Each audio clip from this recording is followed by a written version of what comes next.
5 rules for following up after the interview. You've made it through the last round and now all you have to do is play the waiting game. It's a nerve-wracking time and you may jump every time the phone rings, but keep your cool and make sure you're not breaking any of these interview follow-up rules. Thank them within 2 days. Thank whoever interviewed you on the day of, or at the very least the day after your interview. Thank every person who interviewed you. It's best to send them individual thank you emails or notes.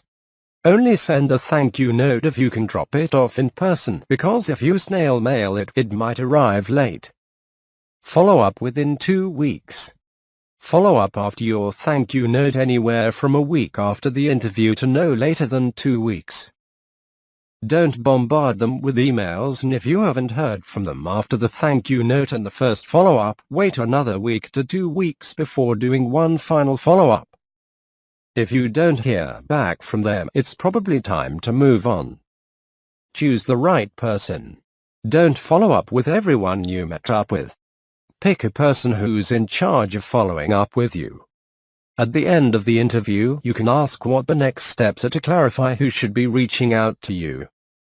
Most likely, you should follow up with either the hiring manager or the HR contact. Use the same medium.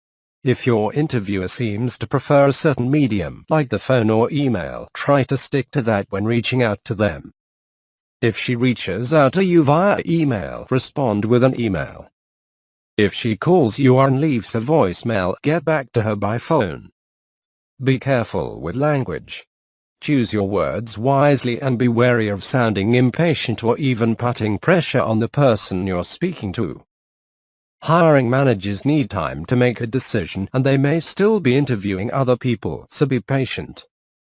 Meanwhile, keep looking for other job opportunities while you're waiting, so you're not pinning all your hopes on one position.